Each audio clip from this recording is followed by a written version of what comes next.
Hi, good evening, Malaysia and followers from around the world. Tonight, we are honored to have with us Dr. Sri Desmond Lee, or more popularly known as Lee San. He is the Group Managing Director of Apple Vacations. He is a celebrity in the industry. He is what has been described as the tour guide extraordinary. He has created a brand that pushes boundaries and delivers on its brand promise. So you get the best from Apple Vacations and Lisan. When we talk about Apple Vacations, we talk about reliability. Lisan is the first recipient in the tourism industry worldwide to be bestowed the Imperial Decoration Order of the Rising Sun by the Emperor of Japan. That's a big deal. And he specialized in Japan tours. He speaks impeccable Japanese because he's a graduate from the prestigious Tokyo University. He also writes a column in Sinchu as well as in the Star. So, Lisan, welcome on board and let's hear it from you. There has been much going on since the COVID-19 pandemic. You have been on the forefront of organizing premium local tour. Tell us of this latest development, Lisan. Hi, Dr. Sri RealChunWai and all of you in the online now. I'm Lee Sang. Yeah, I think the times is good for everybody now. To me, the time is just right. Reason I say so is because border is being closed. People are actually looking for try to walk out from home, but not to overseas, within Malaysia. So tourist industry, especially tourism industry, that we are being locked, stand still. So what we can do now is only for Malaysia, within Malaysia. So tourism industry stands still, mean by we have nothing can be done with zero income, but at least we still can travel within Malaysia. That's one thing good for Malaysian people. It's a good time for us to discover or rediscover of Malaysia, the beauty of Malaysia. That's why I always say that ongoing and make it alive from passive to active. That's the reason that we start to do the local tour at this time. So, Lisan, you chose Langkawi to be your first destination. Why was Langkawi the first destination, and what was the response for that particular tour? So one thing when we talk about my side of local tour, yeah, because during the RMCO, I started the first to Langkawi. The first group to arrive in Langkawi. We fly from Sepang to Langkawi by the, Subang by fire flight to Langkawi. That was the first group that being told by the airline that to fly domestically immediately after RMCO. So wherever we go, arrive in Langkawi, the people from the tourism industry, especially the tour guide, the tour company, the bus company, everybody, when they look at us, they are so happy that they think and they believe that, well, anyway, the tourism industry is coming back. But when I say organized tour to Langkawi, it's slightly different than what a lot of people are thinking.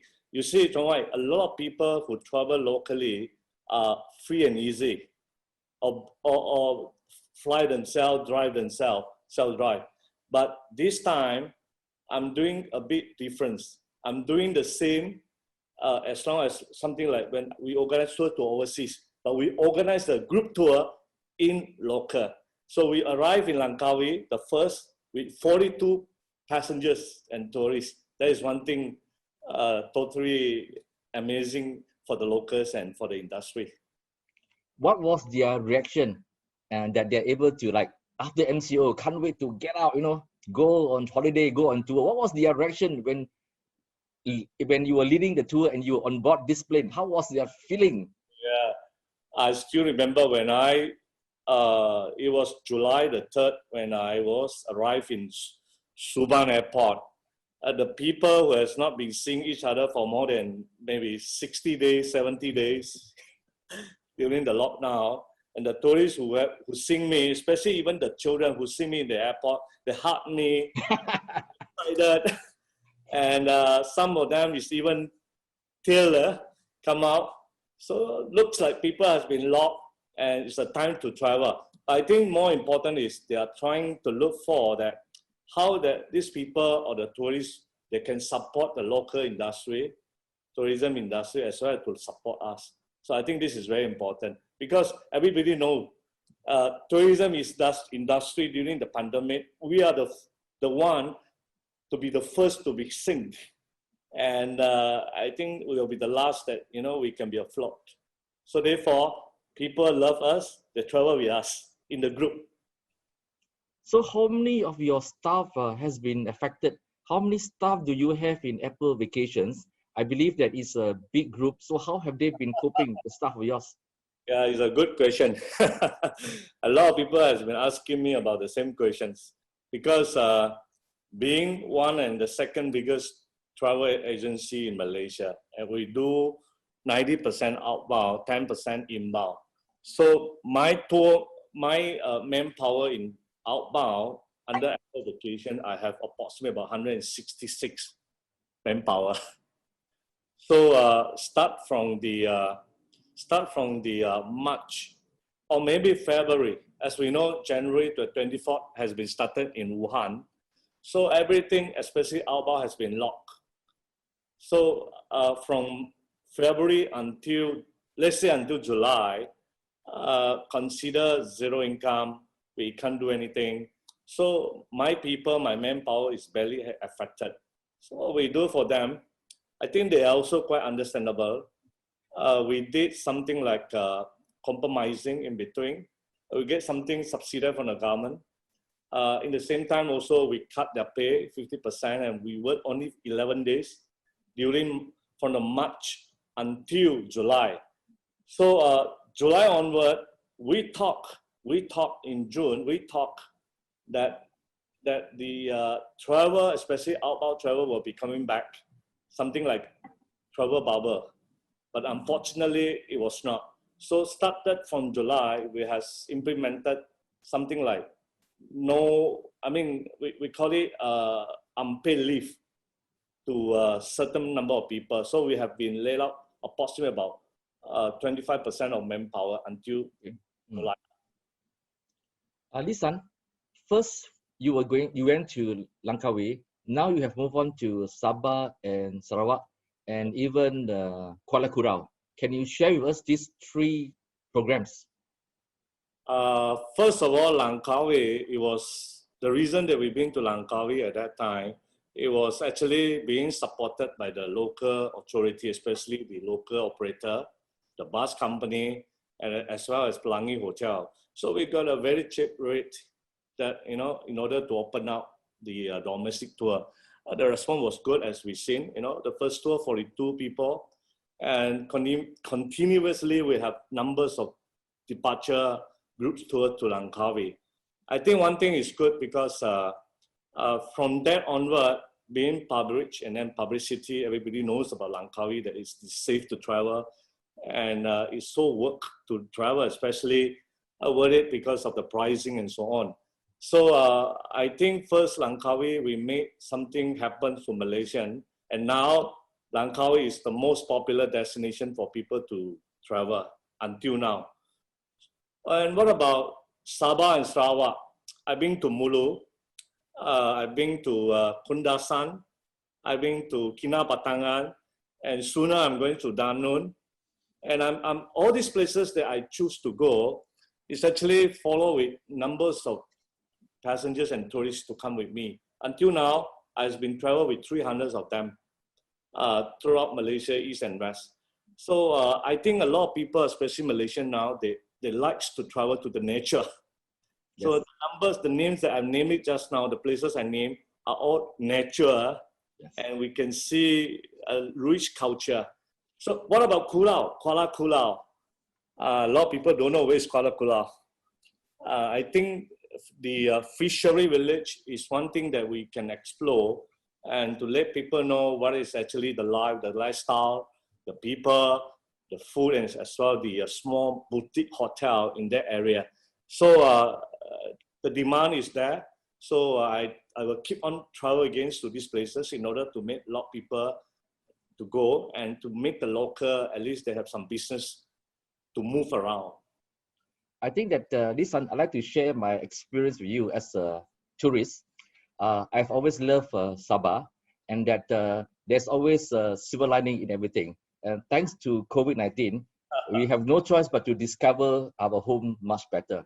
For me, when I went to Kundasang, I didn't realize that the view from the foothills of Mount Kinabalu was so beautiful. And what struck me the most on my trip was that we passed by many of these fruit stores. No one manned these fruit stores. You just pick your fruits and put the money there. So I was really glad that in Malaysia, there are still trust and there's still value in this honesty thing. It really touched my heart. It left a lasting impression on me that we have thought that in Malaysia, if you leave your fruits there, people will not just take the fruits away, they'll take the money away. But in Sabah and Kundasang, it was really good.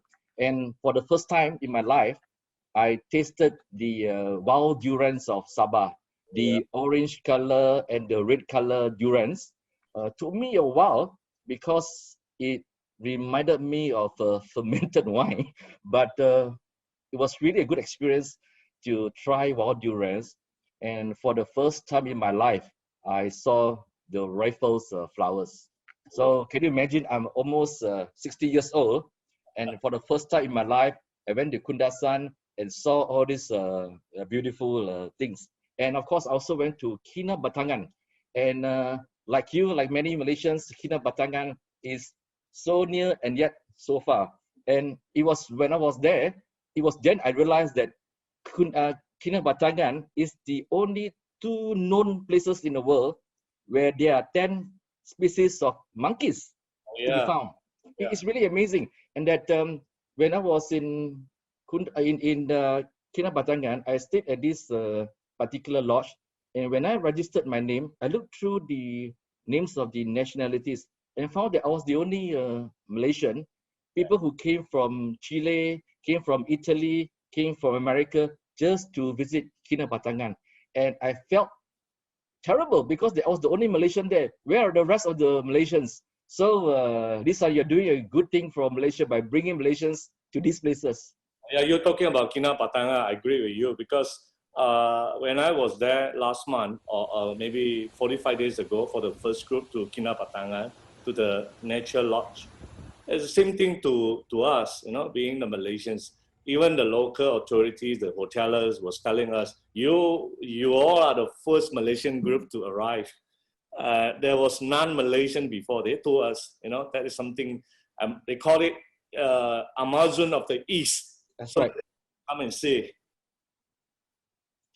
Another place which is really should be on your program, and I believe that you're working on it, is the famous Danum Valley, which has got probably the best and the most luxurious rainforest lodge in the world.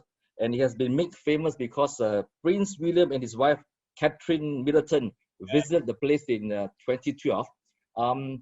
When I went to that place, I saw the largest numbers of orangutans. Every day, I walk out of my lodge, which was facing the river, and every day I saw orangutans. And these are not small orangutans, but big orangutans.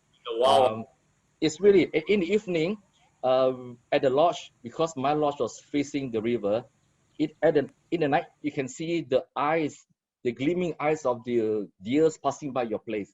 So again, Lisan, I hope that you will take Malaysians to Danum Valley and see one of the most beautiful places on earth. Yeah, it is in my list, and I already confirmed I will be there on November the 17th. And just for your information, the Danum Valley, the Rainforest Resort, is only open on November. I see. Okay. It's not been fixed, but I believe 17. They already confirmed my booking. I will be there with 12 people, and yeah, we will see how it looks. Okay, listen. There's this question which comes to the mind of many of your regular customers. They say that when we join a Malaysian tour, it is much more expensive than to say take a trip to Hokkaido. Why is it that way? Actually, this Malaysian tour fare, or I mean domestic tour fare, look at the amount is actually quite high. But one thing we have to understand that the group tour in Malaysia is actually without, what we have done now is actually without hidden costs. So the amount that you see, the tour fare you see is quite low, like even to Thailand and here and there. In between, they will have some, we call it hidden costs. Example, what is mean hidden costs is whereby, now before that, let me explain. Malaysian hotel are actually, as you know, that even 5-star hotel is still considered quite cheap among the regions here. So what actually people pay for the tour fare is actually everything: breakfast, lunch, and dinner, activities, coach, tour guide, and so on. And without the hidden cost, mean without any compulsory shopping stop where the travel agents will get some commission, the tour guide will get some commission to cover the cost. So therefore, Malaysia tour itself, you looks like quite high, but end up when you travel to Thailand or whatsoever, the amount that you pay is still slightly cheaper. So don't forget about the hidden costs, right? So I think even when you travel Malaysia by yourself, self-drive, or you buy your FIT, you organize by yourself, it's still quite cheap. I followed your promotion of Kuala Kura, and I was actually quite interested because I have heard of Kuala Kura, but had no interest in it until you started promoting it. And I started reading about Kuala Kura, and actually found that there are a lot of things that I didn't know about Kuala Kura. How many tours have you organized to Kuala Kura? Oh, we actually I myself went twice, and I'm going again by this month. And my company, we have approximately now in the list, booking in the list will be about 300 to 400 confirmed passengers, where we travel every day, 15, 20 or number of packs to Kuala Kura. So we have two types of program. One is 2 days, 1 night to Kuala Kura, and the other one will be 3 days, 2 nights, but 1 night in Kuala Kura, maybe another night in Teluk Intan, where we see the nature, or 1 night in Gopen or Taiping. So we are trying to mix and match the itinerary schedule to make people, have a good choice of Kuala Kura tours. Why was Kuala Kura chosen when there are many fishing villages and river towns in Malaysia? Oh yeah, because Kuala Kura has not been known by Malaysians compared with Sepatan, Skincang, Sungai Besar, and so on. Yeah, and as you know, during this time, East Coast is not easy to go because of sooner will be monsoon. Even though until now it still can be traveled, but being a long-term planner, we cannot just plan until October. But West Coast, whereby all these places, I think we wanted to let people to explore the villages, especially the fishing villages. It's not being unknown. You will be surprised that when you are in Kuala Kura, the river is so clean. The river mouth is so clean, and the water is not salty like what you think, and not smelly like what you've been to any others of the fishing village. And the people are so nice because this is northern of Malaysia, quite near to Taiping or quite near to Bakan Serai and so on. And you will see a lot of local delicacy. You will find that very nice, like angku kueh, all this chai kueh. These are all being lost, in our century. But you found in Kuala Kura. Well, Lisa, you're making me hungry. What kind of seafood do they serve over there? Oh, we serve the prawn. We serve all sorts like siakap. Not expensive fish, but very nice fish. But you fish by yourself, then you be cooked in the restaurants in the evening. I see. So, plenty of nice food in Kuala Kura, and in all this done by the local auntie, aso, all these people. So what kind of accommodation will be provided in Kuala Kula because it's a small town? What kind of hotel can we expect? Oh yeah, there's only one boutique hotel with approximately about 24 rooms and just opened last year November. The rate of the hotel room is approximately about 200 ringgit per room without any breakfast and so on. So this hotel or this boutique hotel, we has been chartered it, from last month until the December. So meaning to say, my tour or Apple Vacation Tour to Kuala Kula, we will put a 1 night in this hotel or 2 nights in this hotel. The rest of the accommodation, if you go by yourself, I think it will be a lot Airbnb. I see. Yeah. Okay. If I'm not mistaken, somewhere near the area, I hope my geography knowledge is correct. I think it's Kuala Sipitang, I think, there you can actually find pink dolphins, right? Oh, so pink dolphin and so on. Yeah. What is the best time to look for these pink dolphins? Is there any particular season? No, even now they said, even now in the evening when you travel, you sail in the mouth of the river. If the time is good, if you're lucky enough, then you will be able to see that. Yeah. So I know that in these small towns, you have a good dinner at night. And is it correct to say that the small towns sleep very early? So what do guests do at night? Oh yeah, because we organize something because you only putting 1 night in the Kuala Kula, and the hotel is more or less like we chartered it in the rooftop overlooking the village and the river. So we'll be spending we have prepared some supper, and then we have some activity. Like now we have Mooncake Festival. We do some karaoke. We do some barbecue. Steamboat in the rooftop. It's good to pass time, especially with people that friends that when you travel together.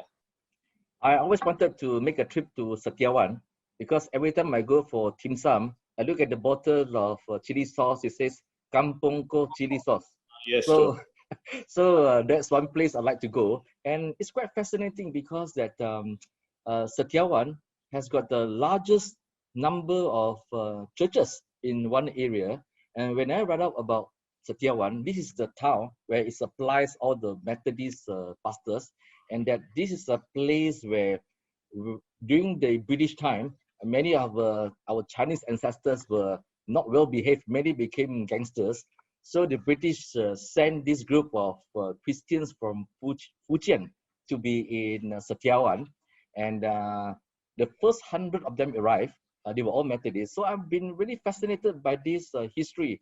So I hope to be in Setiawan before Christmas and to move around in Intan, Gopeng, and of course Kuala Kura. Now, of course, going to these local places is a big shift. You specialize in thematic and in-depth tour. So there's this shift of business direction. How has you or your staff cope with this new business arrangement? Oh yeah, when you talk about thematic, I'm sure that Dr. Sri Wong also joined me before to the Hokkaidos and to Kyoto's, and here and there. So I think Malaysians are actually good travelers in terms of free and easy or in terms of group tours, but slightly different. Free and easy, you just travel by your reach and by your time. But when it comes to group tours, we are actually, especially when we travel to abroad, foreign country, limited time, we put everybody in the coach. So people thought this is a destination, or they're looking for destination, but actually it was not. For what I'm doing is actually, I always tell people, it is a journey, but not a destination. So thematic tours mean every single destination that we are going to, then we have a theme on it. Hokkaido as well, or South America as well. So come back to Malaysia. Now, what can we offer to the local? By having said so that, if Malaysians is just going to Penang or Kuala Kura for food and so on, I think it's not enough. Yes. In between, the destination of Kuala Kura, in between, we should have input into the journey, something that to inspire people and the local, the Rikasi, the people, the friendly, You know, like churches even in Setiawan, or the hot chill in Setiawan. The hot chill delicacy in Setiawan is so nice. So we also try to look for the hot chill delicacy restaurants to tell people who are non-hot chill, so to know about hot chill food and so on. Like the one you say, the kampong kok chili sauce and so on. It's actually, I think, being inspired by the hot chill things, you know, during the times of Hokkien came to Malaysia. So back to the point is, thematic tours is one thing that people would like to join. No doubt they pay slightly higher, but in between the journey or during the journey, they will find something different of they gain and what they earn. Yeah. No, Lisa, that over the years, travel experience and travel demands have changed dramatically. As you said rightly from the beginning, that more and more tourists want to go to places where they have environmental tourism or ecotourism, and that younger people will of course want that. And when they go on to these places, in the past, tour guides were only required to sing songs and crack jokes, and then take them to some places for shopping and hopefully earn some commission. Okay, but now things have changed.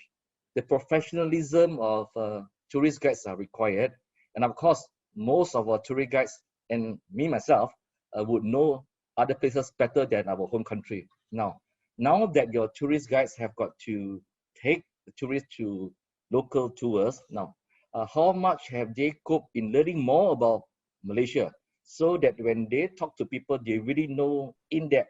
When we look at tourist guides in other countries, for example, I've gone to Jerusalem, and in one of the tour, I actually met an Indonesian speaking, or rather Malay speaking tourist guide who knows the Bible from A to Z.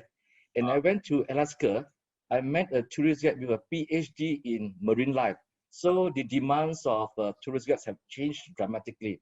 And people want to know, you have gone to what do you call it, Antarctic 4 times. And of course, you will know that many of these tourist guides are even has got a scientific background. So what are the demands of tourist guide now? Actually, to answer you, it's actually quite a set answer that Malaysian tourist guide is not that professional enough. That is for true. So like places that we went, as you mentioned, you know, to overseas, they even have a company tour guide plus a local tourist guide. Who are these people? So these people, they might be certain people who live, you know, who are the residents of the area, but they host the local tourist guide batch. So they only run 2 to 3 hours to accompany, you know, you when you arrive in the city or in the casa. So back to Malaysia, our tourist guide, licensed tourist guide, are mainly doing city tours and so on. Unlike when you enter into the nature, ecotourism tourist guide, these people are much better, especially in Mulu and so on. Yeah. So back to what I'm doing now, because of thematic tours, I am actually costing quite a lot of these expenses into a local guide concept, whereby I have a company tour guide from KL with the badge, with the license. But when I arrive in Kuala Kula, or when I arrive in Setiawan or wherever that, you know, it is, or even in Malacca, so I will engage a local historian or local, even the boatman, local, the village head, you know, we call it kampong head, you know. They will come out to join us for 2 or 3 hours, or even 1 to 2 hours, then to talk about their village or their places. So these people, we will pay them in terms of token or appreciations. And these people is actually, they actually value added our local tour. Yeah, that is what I'm doing now. So slightly that you will see what my cost of travel will be a little bit higher, but in return, my tour member will be very enjoying, because the local will tell very, very in depth, you know, in terms of the local history and so on. Yeah, I think that's a good move because in Perth, they have this retirees program where they volunteer a few hours of their time. They are attached to the tourism board of the museum, where they take time to take people on the tours and explain the different concept of tourism. Just like if you go to London, there are people who like to see how horrific murders are committed Where are the horror places? So people have got the different demands now. So I'm glad that you have engaged with the locals, and by that they also understand that there's value in tourism for the local community. And I think that, that's really important. It must benefit the local community. Lisan, you know that you have been literally stuck. You have traveled to 132 countries, 6 continents, and even 4 times to the Antarctica. Now, Right. you are locked up in a way. You can go to Setiawan, you can go to Kuala Kula, but what has it been like for you? Anyway, you know me well. You know me well. I'm a travel man. I travel about 32 countries per year, 100 times of flying, a sector of flying. So now being locked up, now in Malaysia, what I'm seeing now is actually, to me, will be the same philosophy of travel. Not only overseas, but even domestically. I believe that Malaysia has a lot of things that, still yet to be discovered by the local. And a lot of travelers are kind of thinking that let's travel abroad first, then travel the nearest. But now it's good timing for all of us, even the people like us in the industry, to bring the local, to travel the local, to explore the local. So by all means, that back to the question that it's a good timing for all of us to know better about the country. But listen, I need a confession from you, okay? Yeah. So you have been to all these so many places. Now you must tell me what are the places you have never been to. Before you organize this tour, did you go to Kundasan or Mulu before? I've been to Kundasan, I've been to Molo before. Yes, many years. Okay, but not Kinabatangan, right? No, not Kinapatan. I remember you told me the Kinapatan, and you mentioned about Danone as well. So that's why I started to plan about the Danone and beforehand the Kinabatangan. And you told me about the crocodile in Kinabatangan. Yes. Thank you so much. Yeah, For those of you who are joining Lisan to Danone Valley, it is one of those places where Lisan do not have to guarantee you, but you'll be guaranteed that you will see orangutan, you will see all kinds of animals. Wow. When I was there, one morning I woke up and I found also in my door a small little snake, harmless, but it goes to show that animals can find their natural self in these surroundings. And the best part is that in Danone Valley, it's almost like a 7-star kind of place where you have very good food and very good drinks in that jungle surrounding. Now listen. Sorry? 7-star tour price as well. Yes, but okay. Listen, you have been to so many countries. What would be your favorite country? And can you share with us some of your experiences, the good ones and the bad ones? Well, actually, to me, every country that I've been is carry out with some meanings, here and there. But if you say so, which one is the best one? I'm sure Japan is the best one to travel. Japan, yeah. So, but beside Japan, I'd like to say something about South America. Mm-hmm. Because South America is actually having approximately about 11 countries. So as you know that, South America people knowing that like Machu Picchu, in Peru, and Nazca lines, that even though that, a lot of people has not been to Bolivia, that, Salt Lakes and so on, Calabar Coast and these places, I'm actually quite impressed by all these places. Some is man-made 1,000 years ago, 2,000 years ago, but a lot of nature, like Nicaragua and all these places, the waterfall, it's a huge waterfall. And when you see the lake, the Salt Lake, it's possibly about 13,000 square kilometers of the Salt Lake, in Bolivia. So I think these are the places that Malaysian people should try to travel to this place and see what is called South America. And also the Amazon, the real Amazon in South America, which is in Brazil and in the Peru side. So very impressive of South America beside Japan. But none of the places is worse. It's only way that how you actually, to experience it. Even I've been to Moldova, they call it dangerous place in eastern of Europe. But I've been there. I found the locals are friendly, but accommodation wise is still 3-star and below. Something that we learned from that. Yeah. So how do you handle difficult or unreasonable passengers or clients in your tours? Anyway, I think before they join us, we normally talk to them.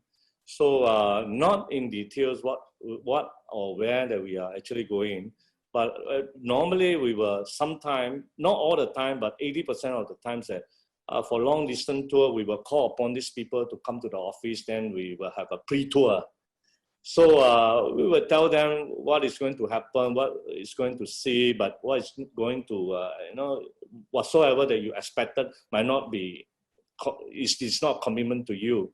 I think that is very good, before pre-tour, then we have some communications. So I don't see any problem, to communicate with these people. What about people who always show up late or they disappeared when people are about to go into the bus to go home now? Very little nowadays. I think Malaysians travelers is actually now is civilized, is more knows about terms and conditions. But of course, it happens once in a while, but I don't think that is a problem for us. Yeah. When someone goes on a tour and then they find that their pocket has been picked, passport lost, wallet lost, they have no more money, no cash, no credit cards. So they come and say, "Listen, I'm really in trouble. I've got 14 days more to go. What do I do now?" So how do you handle such a case? Oh yeah, that is actually happens, especially in the Europe side. A lot of people say in Europe, a lot of pickpockets, and there are syndicates in between in the tourist spots and so on. It happens times to times. So if these people, my tour member would lost all these things in between. So we have a local agents. How we do is actually we have to make a report, and then we have local agents to assist, to transport them to the high commissioners of Malaysia in the country or in the city.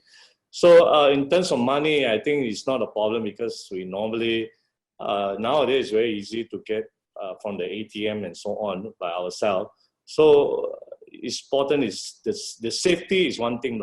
Things who have gone, then it could be getting back soon. Normally we will advise them to continue the travel, to continue the journey, then come back, then we see what it's going to do. What about things which is beyond your control? Okay, if I go to Tanzania and then I want to see the animal migration, and of course waited for half an hour, 2 hours, 3 hours, there's no animal migration because you cannot tell the animals now, cross the river, you can't do that. Or you go to see the northern lights in Finland and nothing appears for 3 nights. So how do you handle these cases which is beyond your control? And of course, clients have paid a lot of money and they found that there's no northern lights, no animals migration. The animals are not migrating, they're just sitting there after 3 days. This is very disappointed to both parties. Is what we're going to share with them, the beauty of northern light, the amazing of the animal migrations. But this happened. Even to myself, I've been to Finland. I stay in one of the places for 2 to 4 days, but my group of members have no chance to see the northern light. So very disappointed. So therefore, what we do now is we call it guarantee refund if we can't see the northern light. What we do is this. It's something like insurance to make these people to come back again. For instance, when talk about northern lights, we know the chances to see is actually 50-50. Yes. So, we actually implemented something like an insurance scheme into the northern light. If you can't see the northern light, we will refund you a certain amount. Example, 800 ringgit or 1,000 ringgit for that particular moment. So hopefully the next time when you come back, not to the Finland but to Norway, then you will be having a 1,000 ringgit to top up, to wait for the northern light. So at least people feel like comfortable a bit. Yes.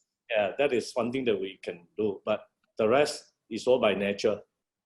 Listen, I've always wondered, if someone joins on the long haul cruise, let's just say go to Antarctica, maybe it's like 2-3 weeks, and then something happens back home, somebody passed away, you know, and you're in the middle of the in some iceberg, okay, and how do a passenger or you handle such a case?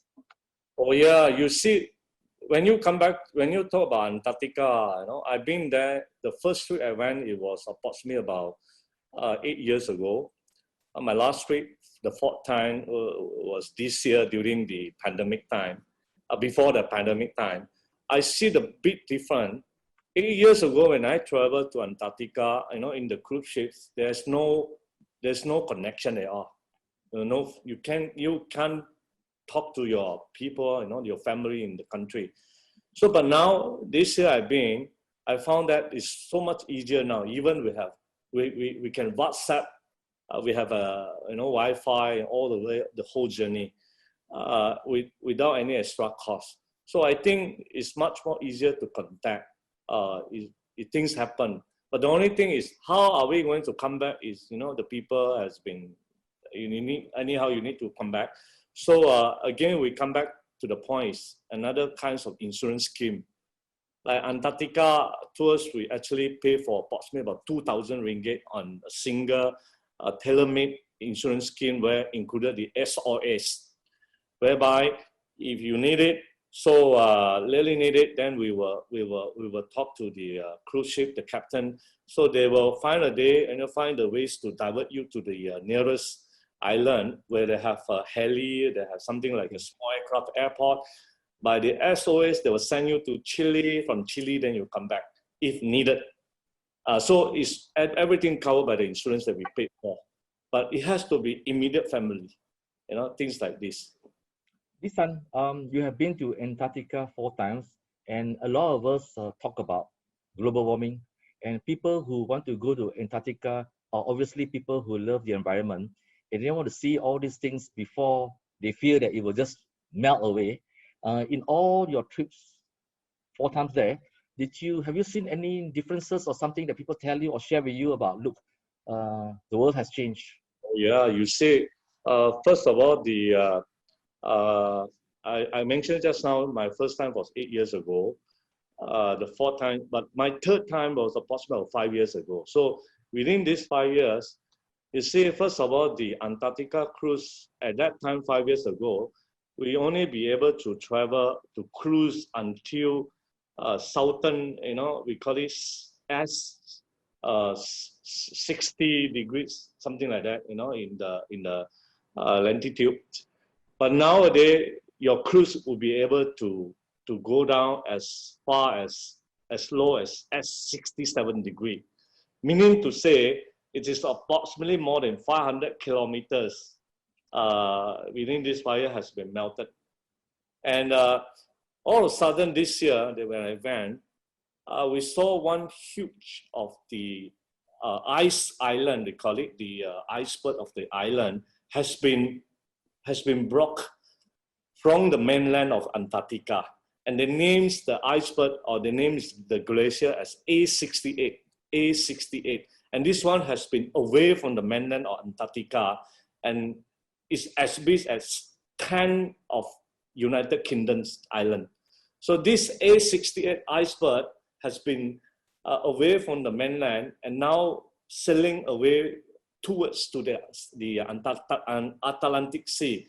So you see that the penguin, the sea lions, all these things is actually getting lesser and lesser. So I think global warming is happening in Antarctica, and I hope that people who wanted to go to Antarctica, you better go faster than earlier. Alisan, you have gone through 2 difficult moments in your life. I remember that in those early days, there was this nuclear plant leakage in Japan, and you of course focus on Japan, and that it affected you greatly. Now you have this COVID-19 pandemic, which has also affected you greatly. Now, having gone through 2 difficult moments of your career, how has all these, what have you learned from these 2 experiences? Oh yeah, the Japan earthquake, they call it the Tohoku earthquakes. It was in years 2011, March 11, yeah. And I was in Peru. So what actually affected us during the time, it was because it's quite near to the Sakura blossoming season, where we have approximately about 4,000 to 5,000 tourists has been signed up and paid. And ticket has been issued, actually preparing to go from time to time. But due to the radioactive leaking, so Japan has been closed for tourists and the people has just run away. So we have to cancel all the things. But at that time, my eggs is only, I place it in only one single basket. So I was a, specialist is doing Japan tour. So that was quite serious to Apple Vacation during the time. So what I learned from that time was I shouldn't put the eggs into one basket. So thereafter, what I did, from the Red Ocean, I've been to the Blue Oceans. So I opened up and recruit a lot of people who are specialists in doing Europe tours, South America tours, and USA tours, you know. So we has been started that, by all means, we call it Apple Vest. So slowly and slowly, we are actually able to diversify our business from 90% to Japan or 80% to Japan, and lowers down now to approximately 50% to Japan and 40% to the places I mentioned just now, to the West. And now, this pandemic is actually, in general, not only Apple, not myself, but everybody. I mean, talking about tourism industry, even aviation and F&B retailer. So I think you talk about the seriousness. I think this time of time is even serious than the 311 we mentioned, the Japan earthquake. It's not easy for us to overcome because, as I mentioned earlier again, at that time 311, without Japan, we still can do other region, right? We still can travel. So Italy tours, you know, Paris tour is still overwhelming response. But this time of time, there's no place you can go. Yes. There's no income you can obtain. So I think it's a crucial time for us to overcome it. But I believe being from the passive to active, I'm sure positively I can do it and we can do it. I agree with you, Lisan, that I'm so itchy to get out of Malaysia on a tour that if they have a vaccine tomorrow and it says that you must take vaccine 3 times a week, I will also inject myself to go. Okay, Lisan, these 2 questions I'd like to pose to you, and they are related before we wrap it up. Now, as a tourist guide before COVID-19, okay? Now, it was life in a suitcase. You really have to keep on moving. You're always away from your home, which means that your loved ones, your children will be left on their own, especially for the tour guides. Second question is that the final one, this is a final question.